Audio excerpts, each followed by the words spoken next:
Hello everyone, I'm Ken Howard. I'm the co-president of SAG-AFTRA. And because of that, I'm afforded the great opportunity and privilege of interviewing my dear friend, Dick Van Dyke, who is receiving the Life Achievement Award from SAG-AFTRA this year. This is such a thrill for me, and it's just so great to have you here. Thank you, Ken. They finally got to the V's, I guess. That's right. That sounds, I'll be the first one under SAG-AFTRA. That's right. Yeah, I'll be number one. And it's only right, and particularly because, you know, we'll jump around here and talk about different things, but it occurred to me that you are so representative of all the various areas in performance, which SAG-AFTRA has accomplished, really, by bringing everyone together. And because you were an announcer. And that's how I started. And on Broadway, and film, and television, and recordings, and the entire gamut, you know. And so it is really appropriate that you're here. Oh, thank you. I'm so thrilled. It's great. I've known you and worked with you and know a great deal about you and your career, and have always been fond of your work and also of you. So I'm going to jump around a bit, but let me begin with really the beginning. I know that when you were 16, I think, didn't you have your own radio show and interview people, and you were working very early. Tell us a little bit about your early years at the very beginning, back in Danville, Illinois. Well, it was during World War II, and everybody was getting drafted, and there were no announcers at our radio station. It was a CBS affiliate in my hometown, and I saw an ad in the paper, and I went down and auditioned, and I got the job. So I worked after school and weekends. I did the news, I did record shows, interviews, everything. And on the weekends, I was there alone. I played the records, ran across the hall, got the news, ripped it off, read it, and ran the whole station by myself. It was a great experience. And I thought that's what I was going to be. I knew that eventually television was not there yet, but I said, I'm going to be a television announcer. That was my ambition. So appropriate that you're the first recipient of the Life Achievement Award for SAG-AFTRA because you've done it all. Because you've done it all, from broadcasting to acting to film to television to stage. Everything but opera and ballet.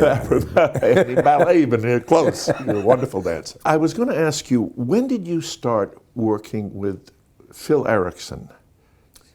Well, Phil was about 4 years older. I knew him and his family. And he had an act, which he'd been out on the road with, broke up, and he came back to Danville and came to the radio station and said, would you like to go out to California and do an act? And I said, what time will you pick me up? It sounded like an adventure. At the time, it was a lark. We're two young guys just out of the service. So we thought it would be fun, little knowing that I'd never get out of the business. And you were lip syncing, right? Lip syncing to records. It was very popular back in those days, record acts. Right. Yeah, they were all over the place. I remember when I read that thinking, you know, you were so wonderfully adept on the stage, on Broadway, but then in film, and the technical requirements of lip syncing to your own voice, you know, when you were doing Mary Poppins or you were doing Chitty Chitty Bang Bang, I thought, well, Dick's been done this for years. Of course. And you know, when you're looping, you know, and you have to match your lips, I found it's one of my best things because of pantomiming to records. That's right. This is great. You had so much experience coming into this great opportunity, and I'd like you to tell it. We talked years ago, you told me this story of the audition for Bye Bye Birdie with Gower Champion, as your recollection of it. Yeah. At the time I was doing a game show for ABC called Mother's Day. We had diaper changing contests and things like that, and I realized I wasn't good at it, but that wasn't my future. So every day when the show was over, I would go out and audition for whatever there was, a play, a musical, anything. And I'd gotten a few callbacks on a couple of things. I think Tom Poston beat me out on one part. But I got up for Gower Champion and sang Once in Love with Amy. You remember the old radio? Once in Love with Amy, and did a little bit of a soft shoe. And he came up on the stage and said, you've got the part. And I said, it's like in the movies. This is the way it happens?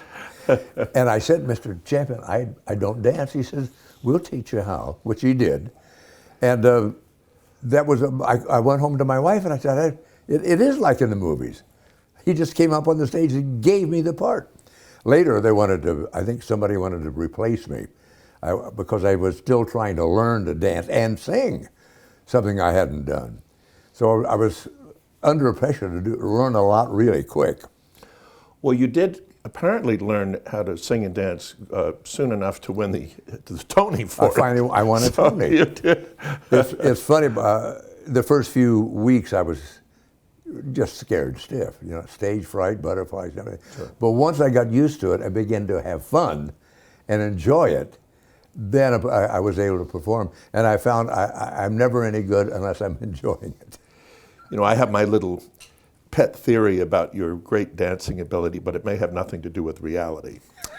But I know that Donald O'Connor, whom I knew and played golf with and was so fond of him. Yeah, I knew him. And he's from Danville, Illinois. That's right. And I always thought he was a great dancer and had such a natural flair to him. I love the way he danced. Oh, me too. And I think you have that in common, although I know he danced in vaudeville and was maybe trained for more years. But I do believe that when you're dancing and up there, there's a naturalness to it that people can relate to. It seems like, and Donald O'Connor was able to do this, like a fellow who just seems to be able to do it rather than looking trained or formula. Yeah, well, he started out as a kid. As a kid. I remember in grade school, he'd go off on the road right. with the Connor family.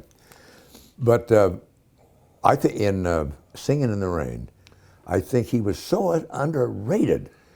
People didn't recognize what a great dancer, and he did great comedy, could sing. He did it all, and very, very natural all the time. I want to mention when we first worked together, and we did Country Girl together with Faye Dunaway.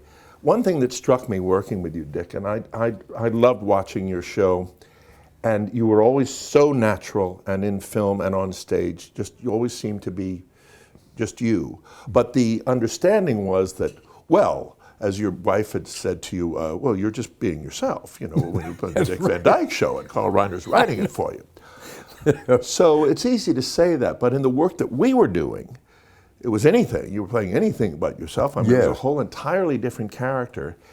And yet, I think you still had there was this thing about you where you seemed to be making it up as you were going along, and you were delivering Clifford Odets verbatim, but it somehow came out as you. Oh, but what a compliment. It's such a gift, I've never done very many things that heavy. Right. So, but it's a nice change once in a while. Like to play a villain is fun for me.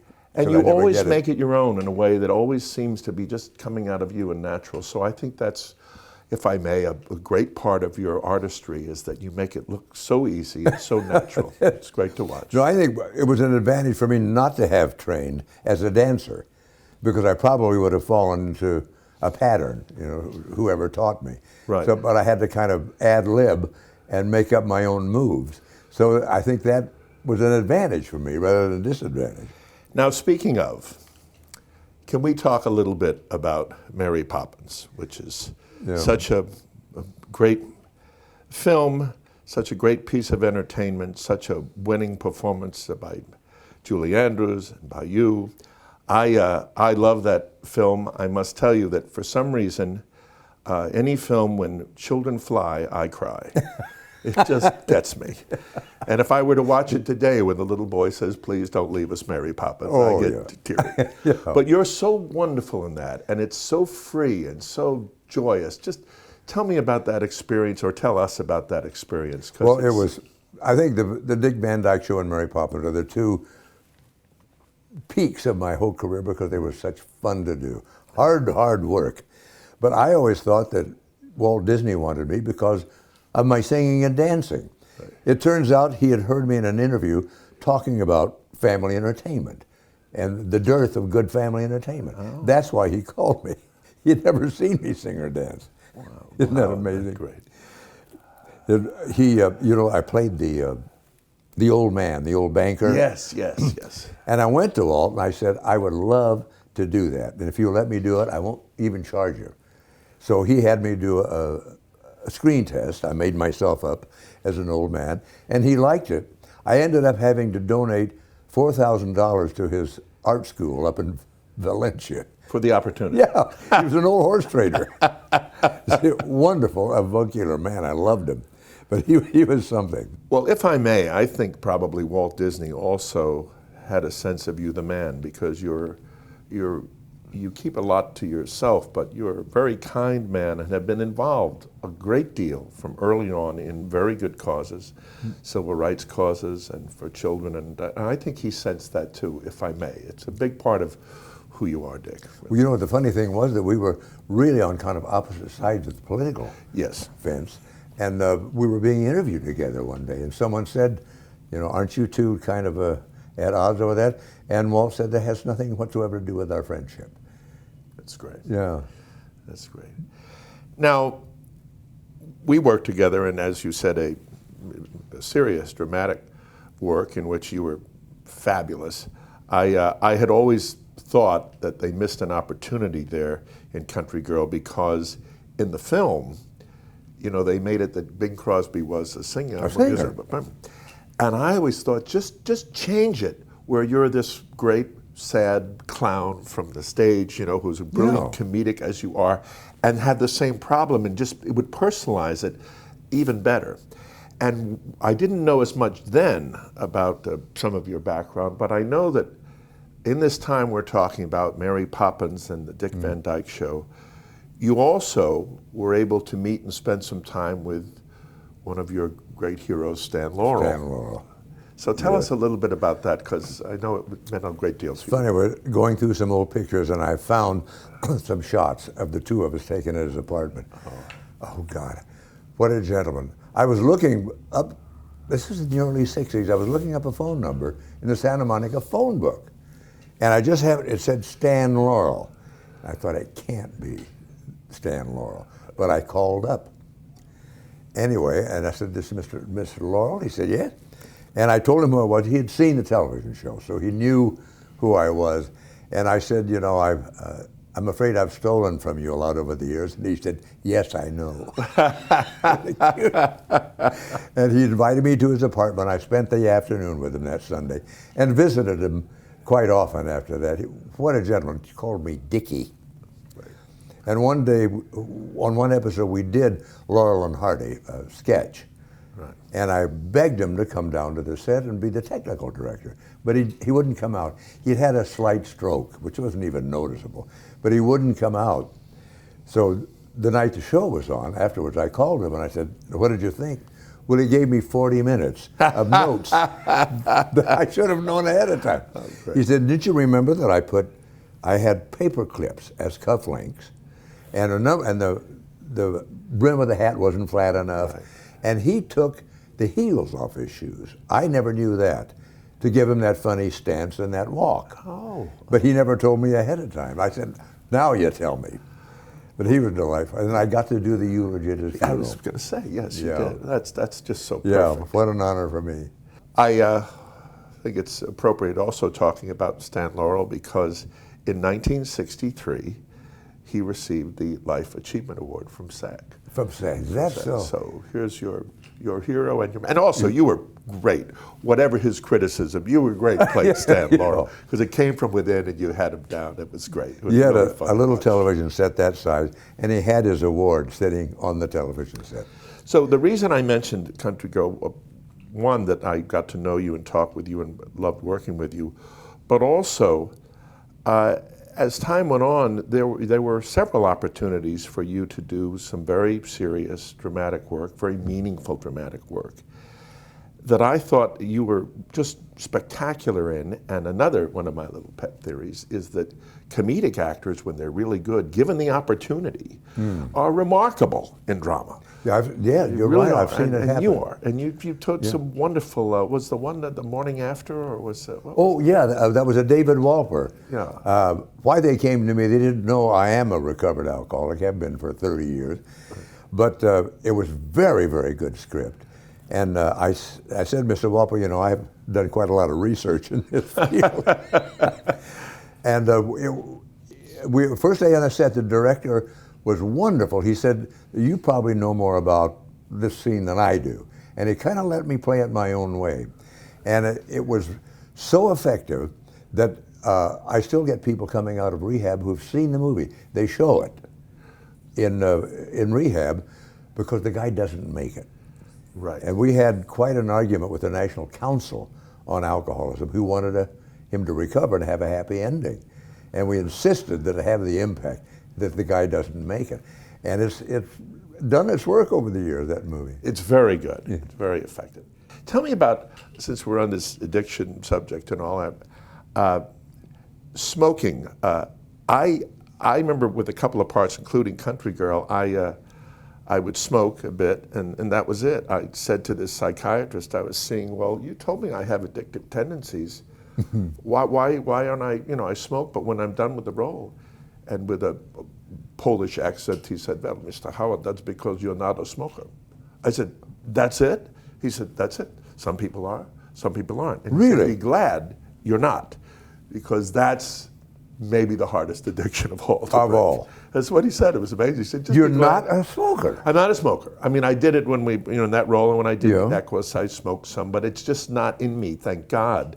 But I know that you always fought it, but you'd smoke, and then you'd stop. And I've had heroin addicts tell me that smoking was harder than heroin. I went to everything.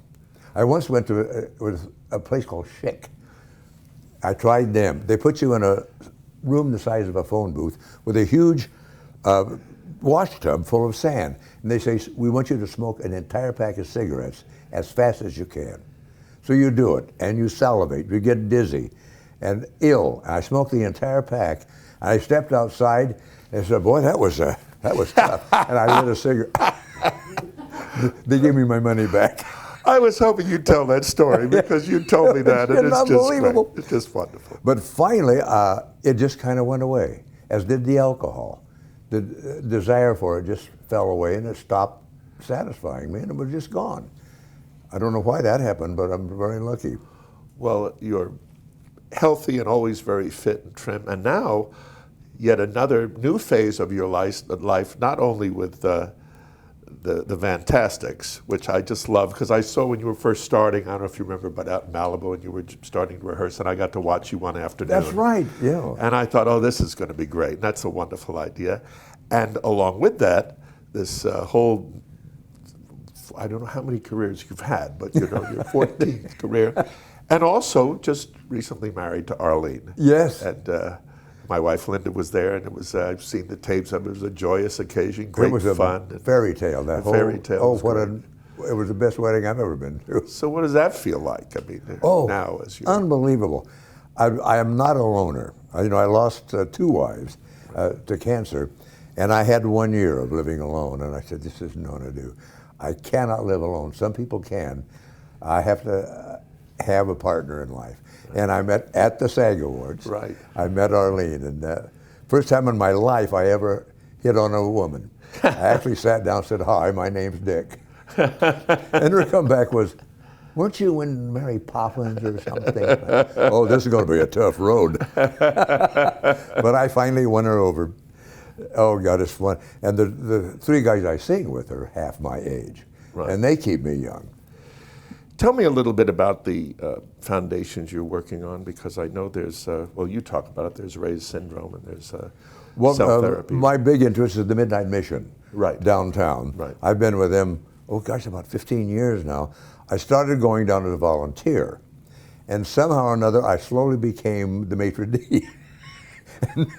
I greet people coming in, I table hop, I sit and talk to people, sing a little, dance, and just entertain. I go Christmas, Easter, and Thanksgiving. And I become an old hand at it. And I'm also the fundraising chairman. And we, about 3 years ago, built a new Midnight Mission. Right. And people think, we just feed and clothe and house the homeless. We educate them, clean them up, and put them back into society. Cleaned up and get them jobs. That's the difference between, we've become a model for the rest of the country. Great. The process, a guy goes in, he starts by mopping the kitchen, and he moves up, into finally into an office position. Our 3rd floor is all little apartments where a guy gets a job, he still lives at the mission until he's on his own feet. and he reports back there. And every year we have a graduating class of guys all spruced up who are going back out in the world. It's really satisfying to see. Tell us a little bit about the beginnings and then the fruition of your wonderful relationship with Mary Tyler Moore in your show. I tell you, that woman could do anything. When I first met her, the first thing I said to Carl was, "Isn't she a little young?" She considerably younger than me. Right. And she had a kind of a mid-Atlantic accent, kind of a Katharine Hepburn thing. Right. And I said, can she do comedy, do you think? Well, it wasn't 3 shows before she grabbed it. You know, we had Maury Amsterdam, we had Rosemarie, me and Carl, and she just drank it in. And the timing, the whole sense of it. We became an improv group. Mary and I could read each other's minds. We could, if we needed to improvise a scene, we could have done it. It was such a joy working with her. It was wonderful to watch. I think most of America can still hear her going, "Rob," you know. I know. She coined that phrase. You go ahead. Well, I'm going to say the extreme compliment. Most people in the public thought we were really married. Yeah, right. They had that impression, so I think we did something right. You know, it's endured so well and still lives up so well when I see it. It's got that spontaneity and life to it. I remember it was 30 years ago, we were working together, and you said something to me I never forgot. You were already white-haired, and we were chatting about things, and I asked you if you ever watched reruns of your show, and you said, you said, well, I've never been good at watching myself. I don't really enjoy that. You said, but sometimes it'll be on late at night, and I'll look at it and I'll think, that skinny, dark-haired young guy is really funny. It's like you had enough time to just value it. I thought that was sweet and probably very true. Isn't it amazing that when something you weren't very fond of, 10 or 15 years later you look at it and you say, well, that wasn't so bad. That wasn't so bad. Yeah, you don't pick yourself apart. Now, in terms of that being a great hit, and I know the show ended right at the peak. I mean, it's kind of remarkable. Carl didn't want to do more than 5. None of us would have ever left. But I think in some ways it was great because you did so many marvelous things and had so many opportunities. And then of course, came, as you call it, the height of nepotism. When you tell us about Diagnosis Murder and how it started and how it took off. Well, it was Freddie Silverman, who had been the head of CBS, was a producer of Jake and the Fat Man. You know, it was a series with, I can't think of his name. Bill Conrad. Bill Conrad. Right. And he said, I want to do a spinoff. And I said, Freddie, I'm 65 years old. Why would I want to do an hour series? He said, well, I just want you to help me sell it. All you have to do is just do the pilot. So we did the pilot, and they picked up a couple of movies of the week. And Freddie was like the Arab and the camel and the tan. Just do these 2. That's all I'm asking. Just do. So we did the 2 movies. Then they picked it up as a show, but I think they did maybe 8. You know, and we said, well, they kept frittering us away that way for 10 years. They pick up 11, and then a couple more. And as you said, it was just under the radar. The ratings were healthy enough to keep us on the air, but we weren't like number 1 or anything. Right. So we just kind of floated along. And it was a joy for me to do because they let me, if I wanted to be funny and keep it light. Right. We tried to run a loose ship and make it light. And I thought it was different than the other murder mysteries because we weren't particularly cool, any of us. It was. And it was also a family affair. You had Barry and it was all that. I had my son and used all my grandkids. All the grandkids. My daughter, Stacy. I think I used about everybody on that show, which made it fun for me. Marvelous. Well, sometimes I just love rehearing some stories that you've told me over the years. And I remember when you were on in Bye Bye Birdie, and you'd won the Emmy and were the toast of Broadway. And the time when you got caught in traffic and couldn't get to the theater, and your understudy, Charles Nelson Riley. Would you tell us all that? I mean, it was one of the funniest performances I've ever seen. Charles Nelson Riley, he was on Ghost of Mrs. Muir, and he was on a lot of talk shows. Very talented, but he did not sing and he didn't dance. He was 6'4", and had never learned the lines even. He didn't ever expect to have to go on.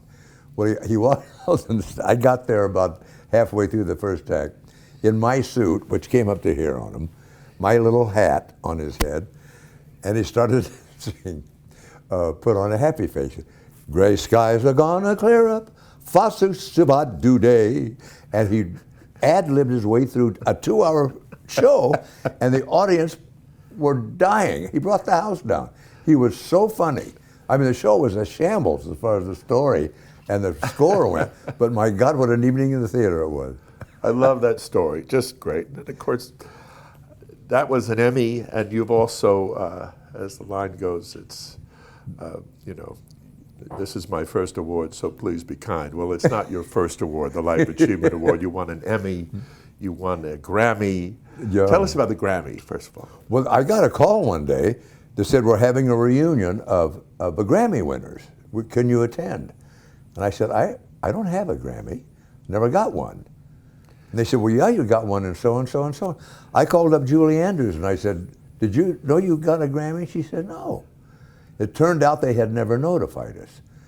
I think it was because Mary Poppins' album went platinum or whatever it is. So I said, I'll come to the reunion if you'll give me my Grammy. So I went and I got my Grammy now sitting on the piano. So that's how I kind of out of left field won a Grammy. Tell us a little bit, too, because you mentioned the marvelous Julie Andrews, what that was like working with her. We're back to Mary Poppins. But I mean, she had some mischief in her, but she was just the lady you think. What my problem is that anybody from the UK sees me, I hear about my Cockney accent. They won't let me off the hook about that. Well, not. And I said, they gave me a guy named Pat O'Malley, an Irishman, as my coach. So he wasn't any better than I was. But I said I was too busy learning to dance and sing and do all the other stuff. But they won't let me off the hook about that accent. I'll never hear the end of it. I think it's perfect because it's you being that. And everybody knows it, and it's a great American classic. Oh, boy. Wonderful, wonderful. Yeah. I was wondering if you'd share with us, you had told me about how so much of your career was a matter of on-the-job training. Yes. I think I had anxiety most of my career because I was never ready. I never expected to act or sing or dance. I thought I was going to be a TV announcer. So I got a job singing and dancing on Broadway. I wasn't ready. I didn't know how. And I got the show of the Dick Van Dyke Show. I had never acted. And we have a hit show, and I'm learning to act as I went. I had one acting lesson. Who was the executive producer of all those shows? Sheldon Leonard. Sheldon Leonard. You know how he talked like that. Came up to me one day and he said, Dick, you're talking in a monotone. Make your voice go up and down more. And I did, and everything was fine after that. It was my one acting lesson. Well, you're an inspiration to all of us. You're a perfect recipient of the SAG-AFTRA Life Achievement Award because, as we said earlier, you have done it all. And for somebody who thought they were going to be an announcer, things have turned out just fine. Oh, I mean, like this award it's out of the blue. It's such a surprise. And what a nice cherry on top of everything. It's just wonderful. It's a gift to you, but you are such a gift to us. Thank you so much for coming to Ken. do this. It was great. Thank you. Let's do something together. I love it.